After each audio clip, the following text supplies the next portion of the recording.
সংবিধানের বাইরে গিয়ে পিআর পদ্ধতিতে নির্বাচনের সুযোগ নেই বললেন সিইসি।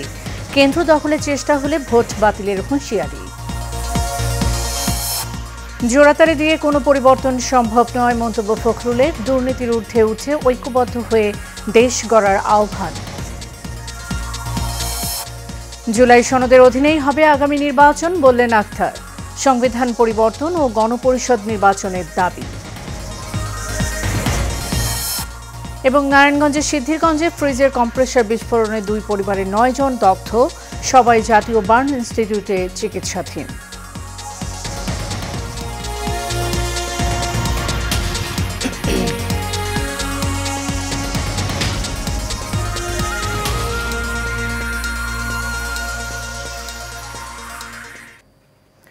স্বাগত এশিয়ান নিউজের সাথে আছি সাবরিনা জিয়া। এতক্ষণ শুনছিলেন বিআরবি কেবল ইন্ডাস্ট্রিজ লিমিটেড সংবাদ শিরোনাম। এবার চলে যাব পুরো খবরে। সংবিধানের বাইরে গিয়ে পিআর পদ্ধতিতে ভোটের সুযোগ নেই বলে জানিয়েছেন প্রধান নির্বাচন কমিশনার এএমএম নাসির উদ্দিন। আজ রাজশাহীর লোক প্রশাসন ভবনে ত্রয়োদশ জাতীয় নির্বাচন উপলক্ষে রাজশাহী অঞ্চলের নির্বাচন কর্মকর্তাদের সঙ্গে মতবিনিময় সভায় কথা বলেন তিনি। এ সময় প্রধান নির্বাচন কমিশনার আরও বলেন, আনুপাতিক পদ্ধতি বা পিআর পদ্ধতিতে নির্বাচন সংবিধানে নেই। যেহেতু এটি সংবিধানে নেই, সেহেতু এর বাইরে তারা যেতে পারবেন না। এ নিয়ে রাজনৈতিক তর্ক বিতর্ক চললেও নির্বাচন কমিশনের এগুলো কাজ নয়। তবে আইন পরিবর্তন হলে এই পদ্ধতিতে ভোট হবে। তিনি আরও জানান, প্রধান উপদেষ্টার চিঠি পাওয়ার পর থেকেই নির্বাচনের প্রস্তুতি জোরদার করা হয়েছে।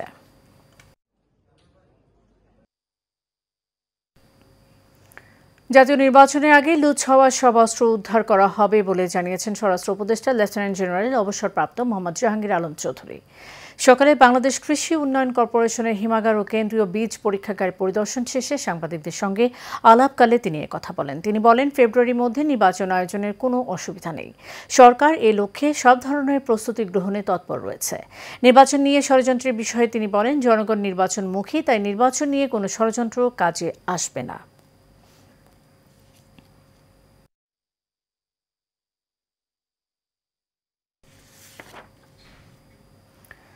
দেশের রাজনৈতিক সংকটের অন্যতম কারণ দুর্নীতি বলে মন্তব্য করেছেন বিএনপি মহাসচিব মির্জা ফখরুল ইসলাম আলমগীর। সকালে জাতীয় প্রেস ক্লাবে অপন অলোক সংঘ আয়োজিত সামাজিক সুরক্ষা কতটা সুরক্ষিত বিষয়ক সেমিনারে এই মন্তব্য করেন তিনি।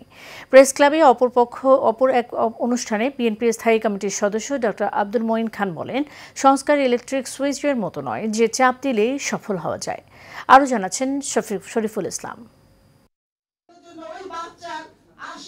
জাতীয় প্রেস ক্লাবে অর্পণ আলোক সংঘ আয়োজিত সামাজিক সুরক্ষা কতটা সুরক্ষিত বিষয়ক এক সেমিনারে অংশ নেন বুদ্ধিজীবী ও রাজনৈতিক নেতারা।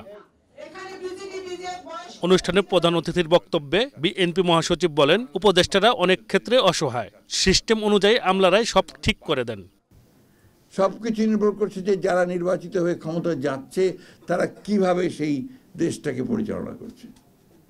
আওয়ামী লীগকে তো ভোট দিয়েছিল, তাই না? একেবারে প্রথমে 2008 সালে ভোটই তো দিয়েছিল। সেই আওয়ামী লীগ গত 15 বছরে এই দেশকে সর্বশান্ত করে দিয়েছে, একেবারে তার বলা যায় যে ভূমিধস করে দিয়েছে। সেই জায়গায় এখান থেকে আবার 1 বছরে 1.5 বছরের মধ্যে আপনি সব কিছু ঠিক করে ফেলবেন, এটা মনে করার কোনো কারণ নেই। এ সময় তিনি বলেন, বিচ্ছিন্নভাবে বা জোড়াতালি দিয়ে কিছুই হবে না। দুর্নীতির ঊর্ধ্বে উঠে ঐক্যবদ্ধভাবে কাজ করতে হবে। আমি যদি একটা জনপ্রতিনিধিত্বমূলক সরকার গঠন করতে পারি, আমি যদি একটা সুষ্ঠু নির্বাচন করতে পারি, সুষ্ঠু নির্বাচন করে আমি যদি ইউনিয়ন পরিষদ, উপজেলা পরিষদ, পার্লামেন্ট গঠন করতে পারি, তাহলে সেখানে আমি জনগণের কাছে জবাবদিহিতামূলক একটা ব্যবস্থা তৈরি করতে পারবো। এদিকে প্রেস ক্লাবে বই প্রকাশনা অনুষ্ঠানে বিএনপির স্থায়ী কমিটির সদস্য ডক্টর আব্দুল মঈন খান বলেন, সংস্কার ইলেকট্রিক সুইচের মতো না যে চাপ দিলেই সফল হওয়া যায়। আজকে মানুষ ভিন্নভাবে চিন্তা করছে। কেন ভিন্নভাবে চিন্তা করছে? সেই উৎসাহ উদ্দীপনা আজকে কোথায় গেল? কেন আজকে মানুষ আশঙ্কা প্রকাশ করছে? কেন আজকে এই অন্তর্বর্তীকালীন সরকার, যে সরকারকে মানুষ সাদরে সম্ভাষণ জানিয়ে বাংলাদেশ পরিচালনার দায়িত্ব দিয়েছিল, তাদেরকে বলেছিল যে আমরা গণতন্ত্রে উত্তরণ করতে চাই, তোমরা দায়িত্ব গ্রহণ করো, একটি সুষ্ঠু নিরপেক্ষ নির্বাচনের মাধ্যমে বাংলাদেশকে গণতন্ত্রের পথে নিয়ে যাও। আজকে সেই বাংলাদেশের কোটি কোটি মানুষ কেন এই সরকারের কার্যক্রমে কেন তারা হতাশ? এ সময় তিনি জানান, বিএনপি ক্ষমতায় গেলে রাষ্ট্র এমনভাবে গড়ে তোলা হবে যে রাষ্ট্রে সুশাসন, মানবাধিকার ও মানুষের মৌলিক অধিকার থাকবে। Shariful Islam, Asian television, Dhaka.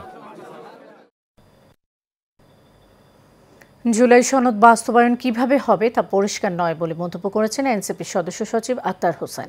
দুপুরে এনসিপির অস্থায়ী কেন্দ্রীয় কার্যালয়ের রূপায়ণ টাওয়ারে এক সংবাদ সম্মেলনে তিনি কথা বলেন। তিনি আরও বলেন, পরিবর্তন টেকসই করতে হলে নতুন করে সংবিধান প্রণয়ন করতে হবে এবং গণপরিষদ নির্বাচন আয়োজন করতে হবে। সোহাগ মিয়ার ক্যামেরায় ওয়ালেদ সিদ্দিকীর রিপোর্ট। জুলাই সনদের খসড়া সম্পর্কে পর্যবেক্ষণ জানাতে দলের অস্থায়ী কার্যালয়ে রূপায়ণ টাওয়ারে সংবাদ সম্মেলন করে এনসিপি। সম্মেলনে এনসিপির সদস্য সচিব আক্তার হোসেন বলেন, সবার আশা ছিল জুলাই সনদে ক্ষমতার ভারসাম্য এনে বিকেন্দ্রীকরণ নিশ্চিত করা হবে, কিন্তু তা হয়নি। বাংলাদেশে মানুষের জুলাইয়ের যে আন্দোলন, সেই আন্দোলনের সময়কালে মানুষের অবদানের জায়গাগুলোকে তুলনামূলকভাবে দুর্বলভাবে উপস্থাপনের একটা বিষয়ের সঙ্গে যুক্ত রয়েছে। সবথেকে গুরুত্বপূর্ণ যে বিষয়টি, যে জুলাই সনদের বিষয়গুলো নিয়ে আমরা আলোচনা করেছি, কিন্তু এটার বাস্তবায়ন কিভাবে হবে সে বিষয়টা এখনো পর্যন্ত পরিষ্কার নয়। তিনি আরও বলেন, বাংলাদেশের জুলাই সনদের অঙ্গীকারগুলো সত্যিকার অর্থেই বাস্তবায়ন করতে গণপরিষদ নির্বাচনের মধ্য দিয়ে নতুন সংবিধান প্রণয়নই একমাত্র সমাধান। জুলাই সনদের কার্যকারিতাকে যদি নিশ্চিত করতে হয়, এলএফও করতে হবে। এলএফও করার মধ্য দিয়ে গণপরিষদ নির্বাচনের আয়োজন করতে হবে এবং জুলাই সনদে যে বিষয়গুলোতে আমরা একমত হয়েছি সেগুলোকে গাইডিং প্রিন্সিপাল হিসেবে গ্রহণ করে নতুন সংবিধানে সেগুলোকে যুক্ত করতে হবে। হাসিনার সংবিধানে স্বৈরাচারী উপাদান নিয়ে নির্বাচন হলে ফ্যাসিবাদ ফিরে আসার সংশয় প্রকাশ করেন তিনি।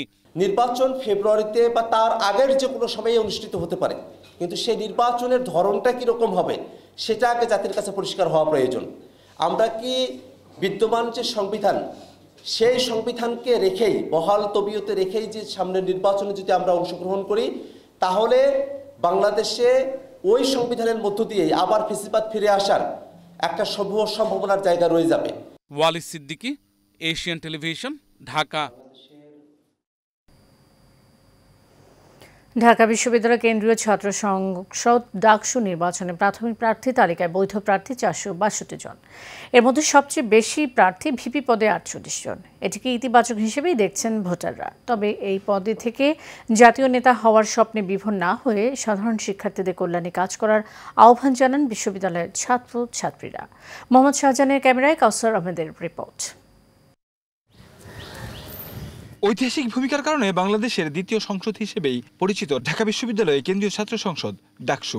ভাষা আন্দোলন, 6 দফা দাবি, 1969 সালের গণ অভ্যুত্থান কিংবা 90-এর এরশাদ বিরোধী আন্দোলন, প্রতিটি ঐতিহাসিক সংগ্রামে ডাকসু গুরুত্বপূর্ণ ভূমিকা রেখেছে। একেবারে শেষে ডাকসুর ভিপি নুর হক নূরের অবদানও রয়েছে গণতান্ত্রিক আন্দোলনে। কোটা সংস্কার আন্দোলন 18 থেকে 24 সবসময় তাদের কোঅর্ডিনেশন হেল্প ছিল। ডাকসু থেকে নির্বাচিত ভিপিরা প্রায় সবাই যেহেতু জাতীয় পর্যায়ে নেতৃত্ব দিচ্ছে, সে কারণেই এবার ডাকসুতে ভিপি পদেই প্রার্থিতা করছেন 48 জন। তবে সাধারণ শিক্ষার্থীরা বলছেন, জাতীয় নেতা হওয়ার মানসিকতা থেকে বেরিয়ে এসে শিক্ষার্থীদের কল্যাণকে প্রাধান্য দেওয়া উচিত নির্বাচিতদের। নুরু যে বিপি হলো, এরপর তো ও গিয়ে আবার জাতীয় দল গঠন করছে। ইউনিভার্সিটিতে ওর তো অভ্যন্তরীণ কোনো কাজে লাগেনি। এমন যদি হয়, এই উদ্দেশ্য যদি আসে 48 জন আর 50 জন 70 জন হোক, আমাদের তাহলে কোনো লাভ হয় না যদি ইউনিভার্সিটির কাজ না করে। তো এই প্রত্যাশা থাকবে যেন আগের ওদের মতো না করে, ইউনিভার্সিটির জন্য শিক্ষার্থীদের যে সমস্যাগুলো এগুলো নিয়ে যেন কাজ করে। আগে এমন ছিল যে শুধু রাজনৈতিক দল থেকে 3টা বা 4টা, এই যে জায়গাটা আরও সংকুচিত হয়ে যেত। আমি মনে করি যে এই জায়গাটা মানে বৃহৎ পরিসরে এসেছে, এখানে সকলের আরও মানে অংশগ্রহণের ভালো সুযোগ হয়েছে, ছাত্রদেরও ভোট দেওয়ারও মানে ভালো সুযোগ এসেছে। প্রতিবারই 2-4 জন ভিপি প্রার্থী থাকলে এবারে প্রায় অর্ধশত প্রার্থী থাকায় বিষয়টিকে ইতিবাচক হিসেবে দেখছেন শিক্ষার্থীরা। প্রার্থীটার বিষয়টা আসলে এটা একটা গণতান্ত্রিক অধিকার সবার, যেহেতু মানে সবারই গণতন্ত্রের চর্চা করার অধিকারটা আছে, তাহলে সবাই সেটাকে অংশগ্রহণ করতে পারে, হোক সেটা ভোট দিয়ে বা হোক সেটা নির্বাচনে অংশগ্রহণ করে। আর আমরা সেটাকে অবশ্যই সাধুবাদ জানাই।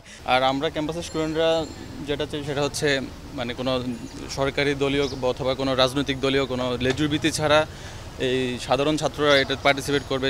সাধারণ ছাত্রদের ভোটে কেউ নেতৃত্ব নির্বাচিত হবে, পরবর্তীতে তারা হয়তো জাতীয় রাজনীতিতে ভালো ভূমিকা রাখতে পারবে, এটা আর কি। নির্বাচনে অন্তত 9টি প্যানেলের নাম জানা গেছে। এর মধ্যে রাজনৈতিক প্যানেল 7টি এবং স্বতন্ত্র 2টি। এছাড়া ব্যক্তিগতভাবেও অনেকেই নির্বাচন করছেন। কাউসার আহমেদ, এশিয়ান টেলিভিশন, ঢাকা।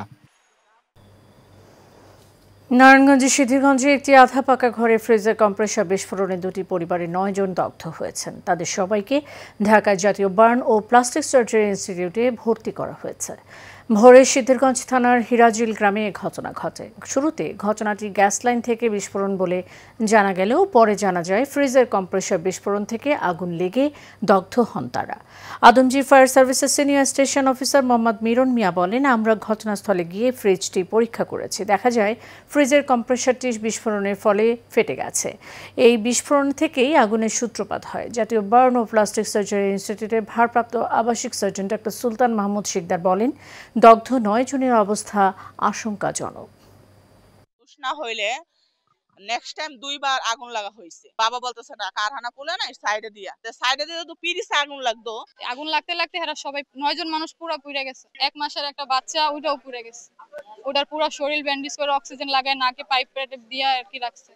4 বছরের একটা বাচ্চা, ওটার অবস্থা খুবই খারাপ। উনি যখন দৌড়াচ্ছে বুঝি নাই যে আগুন, সবসময় ওই দিক থেকে পানি দিতেছে করতেছে, এদিক থেকে বলতেছে আগুন আগুন, তখন হচ্ছে।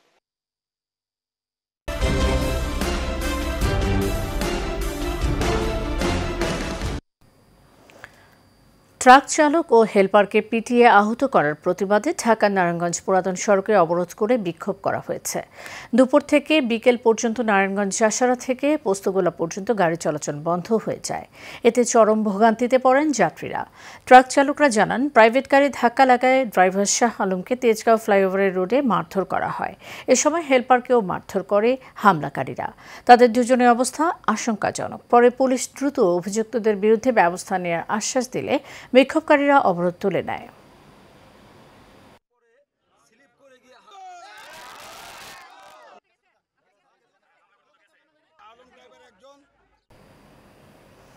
নারায়ণগঞ্জের রূপগঞ্জের রহিলা এলাকায় কয়েকদিনের টানা বৃষ্টির পানিতে কৃষিজমি তলিয়ে যাওয়ার বিপাকে পড়েন স্থানীয় শতাধিক কৃষক।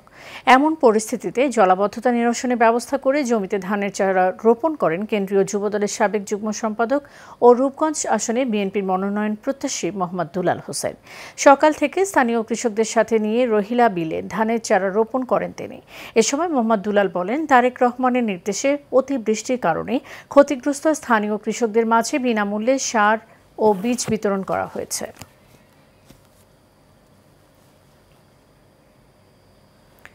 কুষ্টিয়ায় জাতীয় ছাত্রদলের 52তম প্রতিষ্ঠা বার্ষিকী উপলক্ষে আলোচনা সভা অনুষ্ঠিত হয়েছে। কুষ্টিয়া জেলা কমিটির উদ্যোগে কুষ্টিয়া প্রেস ক্লাবের হল রুমে এর আয়োজন করা হয়। শ্যামলী সুলতানার সভাপতিত্বে সভায় বক্তারা বলেন, হাজারো রক্তের বিনিময়ে বাংলাদেশের খেতে খাওয়া মানুষ থেকে শুরু করে কোমলমতি ছাত্রদের রক্তের বিনিময়ে গণতন্ত্র পুনরুদ্ধার হয়েছে, কিন্তু এখনও দেশ স্বাধীন হয়নি। এখনও আওয়ামী দুঃশাসন বিভিন্নভাবে পায়তারা করছে।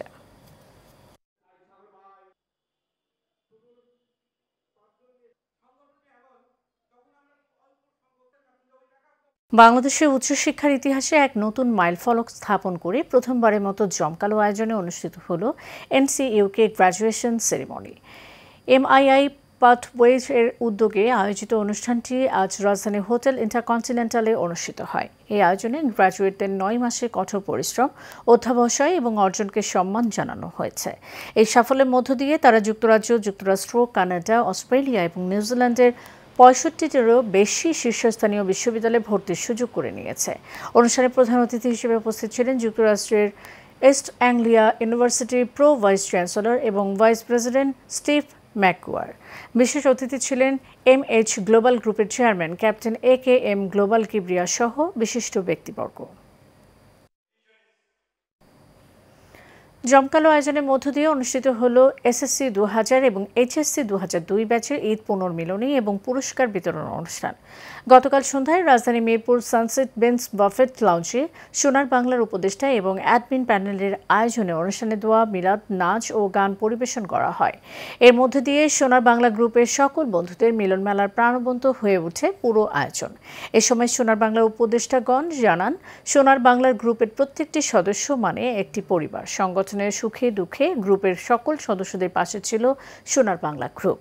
আগামী দিনেও সকল বন্ধুদের পাশে থেকে সোনার বাংলায় এসএসসি 2000 এবং এইচএসসি 2002 ব্যাচের আনন্দ আড্ডার পাশাপাশি মানবিক সকল কার্যক্রম চলমান থাকবে বলে জানান তিনি। শেষ করব এশিয়ান নিউজ। যাওয়ার আগে বিআরবি কেবল ইন্ডাস্ট্রিজ লিমিটেড সংবাদ শিরোনাম জানিয়ে দেব আরও একবার।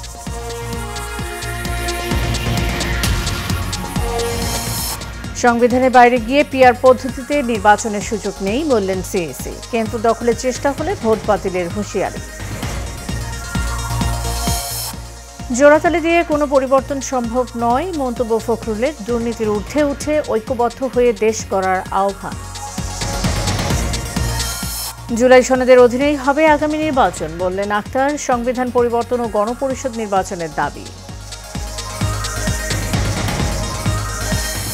এবং নারায়ণগঞ্জের সিদ্ধিরগঞ্জে ফ্রিজের কম্প্রেসার বিস্ফোরণে 2 পরিবারের 9 জন দগ্ধ, সবাই জাতীয় বার্ন ইনস্টিটিউটে চিকিৎসাধীন। এশিয়ান নিউজে পর্যন্তই। পরের সংবাদ দেখার আমন্ত্রণ রইল। ধন্যবাদ, সাথে থাকুন।